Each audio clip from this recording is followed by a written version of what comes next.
Farmer Boy by Laura Ingalls Wilder. Chapter 18, Keeping House. Uncle Andrew lived 10 miles away. For a week, Father and Mother were getting ready to go, and all the time they were thinking of things that must be done while they were away. Even when Mother was climbing into the buggy, she was talking. "Be sure to gather the eggs every night," she said, "and I depend on you, Eliza Jane, to take care of the churning. Don't salt the butter too much. Pack it in the small tub and be sure you cover it. Remember not to pick the beans and peas I'm saving for seed. Now you all be good while we're gone." She was tucking her hoops down between the seat and the dashboard. Father spread the lap robe. "And mind, Eliza Jane, be careful of fires, and don't you leave the house while there's a fire in the cook stove, and don't go scuffling with the lighted candles, whatever you do, and—" Father tightened the reins and the horses started. "Don't eat all the sugar," Mother called back. The buggy turned into the road. The horses began to trot, rapidly taking Father and Mother away. In a little while the sound of the buggy wheels ceased. Father and Mother were gone. Nobody said anything. Even Eliza Jane looked a little scared. The house and the barns and the fields seemed very big and empty. For a whole week, Father and Mother would be 10 miles away. Suddenly Almanzo threw his hat into the air and yelled. Alice hugged herself and cried, "What do we do first?" They could do anything they liked. There was nobody to stop them. "We'll do the dishes and make the beds," Eliza Jane said, bossy. "Let's make ice cream," Royal shouted. Eliza Jane loved ice cream. She hesitated and said, "Well—" Almanza ran after Royal to the ice house. They dug a block of ice out of the sawdust and put it in a grain sack. They laid the sack on the back porch and pounded it with hatchets till the ice was crushed. Alice came out to watch them while she whipped egg whites on a platter. She beat them with a fork till they were too stiff to slip when she tilted the platter. Eliza Jane measured milk, cream, and dipped sugar up from the barrel in the pantry. It was not common maple sugar, but white sugar bought from the store. Mother used it only when company came. Eliza Jane dipped 6 cupfuls. Then she smoothed the sugar that was left, and you could hardly have missed any. She made a big pail of yellow custard. They set the pail in the tub and packed snowy crushed ice around it with salt, and then they covered it all with a blanket. Every few minutes they took off the blanket and uncovered the pail and stirred the freezing ice cream. When it was frozen, Alice brought out saucers and spoons, and Almanzo brought out a cake and the butcher knife.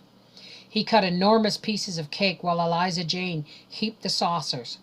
They could eat all the ice cream and cake they wanted to. No one would stop them. At noon they had eaten the whole cake and almost all the ice cream. Eliza Jane said it was time to get dinner, but the others didn't want any dinner. Almanzo said, "All I want is watermelon." Alice jumped up. "Goody, let's go get one." "Alice," Eliza Jane cried, "you come right back here and do the breakfast dishes." "I will," Alice called out, when I come back." Alice and Almanzo went into the hot watermelon field, where the melons lay around above their wilting flat leaves. Almanzo snapped his fingers against the green rinds and listened. When a melon sounded ripe, it was ripe, and when it sounded green, it was green. But when Almanzo said a melon sounded right, Alice thought it sounded green. There wasn't really any way to know, although Almanzo was sure he knew more about melons than any girl. So in the end they picked 6 of the biggest melons, and they lugged them one by one to the ice house and put them on the damp, cold sawdust. Then Alice went to the house to do the dishes. Almanzo said he wasn't going to do anything. Maybe he'd go swimming. But as soon as Alice was out of sight, he skipped through the barns and stole into the pasture where the colts were. The pasture was big and the sun was very hot. The air shimmered and wavered with heat, and little insects made a shrill sound. Bess and Beauty were lying down in the shade of a tree, and their little colts stood near them, wagging their small bushy tails and straddling a little on their small gangling legs. The yearlings and the 2-year-olds and the 3-year-olds were grazing. All of them lifted their heads and stared at Almanzo. He went slowly toward them, holding out his hand. There wasn't anything in his hand, but they didn't know that. He didn't mean to do anything. He only wanted to get near enough to pet them. Starlight and the other little colt ran wobbling to their mothers, and Bess and Beauty lifted up their heads and looked, and laid them down again. The big colts all pricked up their ears. One big colt stepped towards Almanzo, and then another. The 6 big colts were all coming. Almanzo wished he had brought carrots for them. They were so beautiful and free and big, tossing their manes and showing the whites of their eyes. The sunshine glistened on their strong arched necks and on the muscles of their chests. Suddenly one of them said, "Whoosh!" One of them kicked, one of them squealed, and all at once their heads went up and their tails went up and their hooves thundered on the ground. All of their brown haunches and high black tails were turned to Almanzo. Like a thundering whirlwind, those 6 colts went around the tree, and Almanzo heard them behind him. He whirled around. He saw their pounding hooves and big chests coming straight at him. They were running too fast to stop. There wasn't time to get out of the way. Almanzo's eyes shut, and he yelled, "Whoa!" The air and the ground shook. His eyes opened, and he saw brown knees rising up in the air. A round belly and hind legs rushed overhead. Brown sides went by him like thunder. His hat flew off. He felt stunned. One of the 3-year-olds had jumped over him. The colts were thundering down across the pasture, and Almanzo saw Royal coming. "Leave those colts be!" Royal shouted. He came up and said that for a cent he'd give Almanzo a licking he'd remember. "You know better than to fool with those colts," Royal said. He took Almanzo by the ear. Almanzo trotted, but his ear was pulled all the way to the barns. He said he hadn't done anything. Royal wouldn't listen. "Let me catch you in that pasture again, and I'll whale the hide off you, and I'll tell father, too." Almanzo went away rubbing his ear. He went down to Trout River and swam in the swimming hole till he felt better. But he thought it wasn't fair that he was the youngest in the family. That afternoon the melons were cold, and Almanzo carried them to the grass under the balsam tree in the yard. Royal struck the butcher knife into the dewy green rinds, and every melon was so ripe that the rinds cracked open. Almanzo and Alice and Eliza Jane and Royal bit deep into juicy cold slices, and they ate till they could eat no more. Almanzo pinched the sleek black seeds, popping them at Eliza Jane until she made him quit. Then he slowly ate the last slice of melon, and he said, "I'm going to fetch Lucy to eat up the rinds." "You will not do any such thing," Eliza Jane said. "The idea! A dirty old pig in the front yard." "She's not either a dirty old pig. Lucy's a little young clean pig, and pigs are the cleanest animals there are. You just ought to see the way Lucy keeps her bed clean and turns it and airs it and makes it up every day. Horses won't do that, nor cows, nor sheep, nor anything. Pigs? I guess I know that. I guess I know as much about pigs as you do," Eliza Jane said. "Then don't call Lucy dirty. She's just as clean as you be." "Well, Mother told you to obey me," Eliza Jane said, "and I'm not going to waste melon rinds on any pig. I'm going to make watermelon rind preserves." "I guess they're as much as my rinds as they are yours," Almanzo began, but Royal got up and said, "Come along, Manzo, it's chore time." Almanzo said no more, but when the chores were done he let Lucy out of her pen. The little pig was as white as a lamb, and she liked Almanzo. Her little curled tail quirked whenever she saw him. She followed him to the house, grunting happily, and she squealed for him at the door till Eliza Jane said she couldn't hear herself think. After supper Almanzo took a plate of scraps and fed them to Lucy. He sat on the back steps and scratched her prickly back. Pigs enjoy that. In the kitchen Eliza Jane and Royal were arguing about candy. Royal wanted some, but Eliza Jane said that candy pulls were only for winter evenings. Royal said he didn't see why any candy couldn't be just as good in the summer. Almanzo thought so too, and he went in and sided with Royal. Alice said she knew how to make candy. Eliza Jane wouldn't do it, but Alice mixed the sugar and molasses and water and boiled them. Then she poured the candy on buttered plates and set it on the porch to cool. They rolled up their sleeves and buttered their hands. They began to pull it, and Eliza Jane buttered her hands too. All the time Lucy was squealing for Almanzo. He went out to see if the candy was cool enough, and he thought his little pig should have some. The candy was cool. No one was watching, so he took a big wad of the soft brown candy and dropped it over the edge of the porch into Lucy's wide-open mouth. Then they all pulled candy. They pulled it into long strands and doubled the strands and pulled it again. Every time they doubled it, they took a bite. It was very sticky. It stuck to their teeth and their fingers and their faces, and somehow it got in their hair and stuck, and when Almanzo dropped some on the floor, it stuck there. It should have become hard and brittle, but it didn't. They pulled and pulled till it was soft and sticky. Long past bedtime they gave up and went to bed. Next morning when Almanzo started to do the chores, Lucy was standing in the yard. Her tail hung limp and her head hung down. She did not squeal when she saw him. She shook her head sadly and wrinkled her nose. Where her white teeth should have been, there was a smooth brown streak. Lucy's teeth were stuck together with candy. She could not eat. She could not drink. She could not even squeal. She could not grunt. But when she saw Almanzo coming, she ran. Almanzo yelled for Royal. They chased Lucy all around the house, under the snowball bushes and lilacs. They chased her all over the garden. Lucy whirled and dodged and ducked and ran like anything. All the time she didn't make a sound. She couldn't. Her mouth was full of candy. She ran between Royal's legs and upset him. Almanzo almost grabbed her and went sprawling on his nose. She tore through the peas and squashed the ripe tomatoes and uprooted the green round cabbages. Eliza Jane kept telling Royal and Almanzo to catch her. Alice ran after her. At last they cornered her. She dashed around Alice's skirts. Almanzo fell on her and grabbed her. She kicked and tore a long hole down the front of his blouse. Almanzo held her down. Alice held her kicking hind legs. Royal pried her mouth open and scraped out the candy. Then how Lucy squealed! She squealed all the squeals that had been in her all night, and all the squeals she couldn't squeal while they were chasing her, and she ran screaming to her pen. "Almanzo James Wilder, just look at yourself," Eliza Jane scolded. He couldn't, and he didn't want to. Even Alice was horrified because he had wasted candy on a pig, and his blouse was ruined. It could be patched, but the patch would show. "Oh, I don't care," Almanzo said. He was glad it was a whole week before Mother would know. That day they made ice cream again, and they ate the last cake. Alice said she knew how to make a pound cake. She said she'd make one, and then she was going to sit in the parlor. Almanzo thought it wouldn't be any fun at all, but Eliza Jane said, "You'll do no such thing, Alice. You know very well the parlor's just for company." It was not Eliza Jane's parlor, and Mother hadn't said she couldn't sit in it.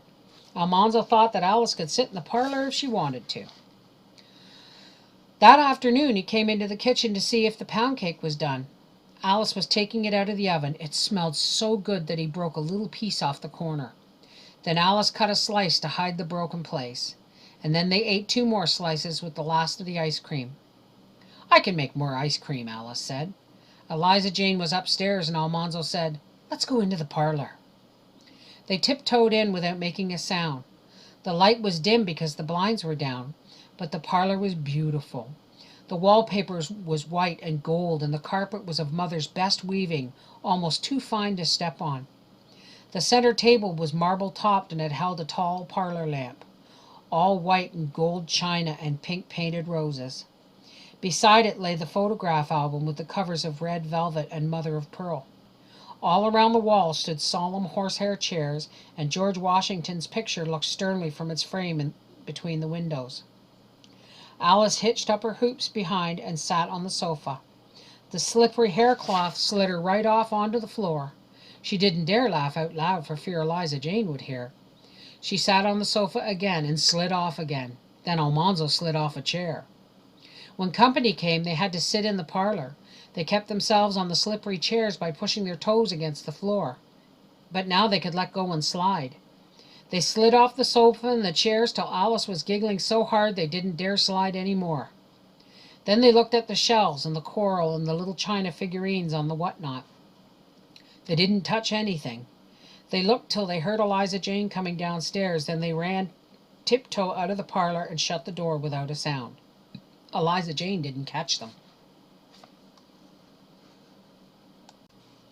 It seemed like a week would last forever, but suddenly it was gone. One morning at breakfast, Eliza Jane said, "Father and Mother will be here tomorrow." They all stopped eating. The garden had not been weeded. The peas and beans had not been picked, so the vines were ripening too soon. The hen house had not been whitewashed. "This house is a sight," said Eliza Jane, "and we must churn today. But what am I going to tell Mother? The sugar's all gone. Nobody ate any more. They looked into the sugar barrel, and they could see the bottom of it. Only Alice tried to be cheerful. Well, we must hope for the best, she said, like Mother. There's some sugar left. Mother said don't eat all the sugar, and we didn't. There's some around the edges. This was only the beginning of that awful day. They all went to work as hard as they could. Royal and Almanzo hoed the garden, they whitewashed the hen house, they cleaned the cow stalls and swept the south barn floor. The girls were sweeping and scrubbing in the house. Eliza Jane made Almanzo churn till the butter came, and her hands flew while she washed and salted it and packed it in the tub. There was only bread, butter, and jam for dinner, though Almanzo was starved. Now, Almanzo, you polish the heater, Eliza Jane said. He hated to polish stoves, but he hoped Eliza Jane would not tell that he had wasted candy on the pig. He went to work with the stove blacking and the brush. Eliza Jane was hurrying and nagging. Be careful you don't spill the polish, she said, busily dusting. Almanzo guessed he knew enough not to spill stove polish, but he didn't say anything. Use less water, Almanzo, and mercy, rub harder than that. He didn't say anything. Eliza Jane went into the parlor to dust it. She called, Almanzo, that stove done now? No, Almanzo said. Goodness, don't dawdle so. Almanzo muttered. Whose boss are you? Eliza Jane asked. What's that you say? Nothing, said Almanzo. Eliza Jane came to the door. You did so say something. Almanzo straightened up and shouted, I said, whose boss are you? Then Eliza Jane gasped and she cried out, You just wait, Almanzo Wilder. You wait till I tell Mother. Almanzo didn't mean to throw the blacking brush.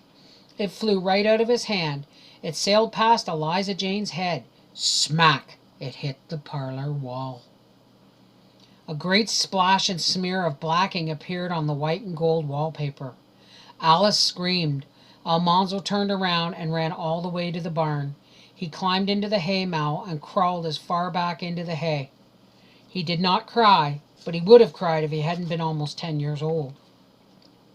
Mother would come home and find he had ruined her beautiful parlor. Father would take him to the woodshed and whip him with the black snake whip. He didn't want to ever come out of the haymow. He wished he could stay there forever. After a long while, Royal came up into the haymow and called him. He crawled out of the hay, and he saw that Royal knew. Manny, you'll get an awful whipping, Royal said. Royal was sorry, but he couldn't do anything. They both knew that Almanzo deserved whipping, and there was no way to keep Father from knowing. So Almanzo said, I don't care. He helped do the chores and he ate supper. He wasn't hungry, but he ate to show Eliza Jane he didn't care. Then he went to bed. The parlor door was shut, but he knew how that black splotch looked on the white and gold wall. Next day, Father and Mother came driving into the yard. Almanzo had to go out to meet them with the others. Alice whispered to him, Don't feel bad. Maybe they won't care. But she looked anxious, too. Father said cheerfully, Well, here we are. Been getting along all right? Yes, Father, Royal answered. Almanzo didn't go to help unhitch the driving horses. He stayed in the house. Mother hurried about, looking at everything while she untied her bonnet strings. I declare, Eliza Jane and Alice, you've kept the house as well as if I'd done myself. Mother, Alice said in a small voice. Mother? Well, child, what is it? Mother, Alice said bravely, you told us not to eat all the sugar. Mother, we ate almost all of it. Mother laughed. You've all been so good, she said. I won't scold you about the sugar. She did not know that the black splotch was on the parlor wall. The parlor door stood shut. She did not know it that day, nor the next day. Almanzo could hardly choke down his food at meal times, and Mother worried. She took him into the pantry and made him swallow a big spoonful of horrible black medicine she had made of roots and herbs. He did not want her to know about the black splotch, and yet he wished she'd know. Then the worst would be over and he could stop dreading it. That second evening they heard a buggy driving into the yard. Mr. and Mrs. Webb were in it. Father and Mother went out to meet them, and in a minute they all came into the dining room. Almanzo heard Mother saying, Come right into the parlor. He couldn't move. He could not speak. This was worse than anything he had thought of. Mother was so proud of her beautiful parlor. She was so proud of keeping it nice always. She didn't know he had ruined it, and now she was taking company in. They would see that big black splotch on the wall. Mother opened the parlor door and went in. Mrs. Webb went in, and Mr. Webb and Father. Almanzo only saw their backs, but he heard the window shades going up.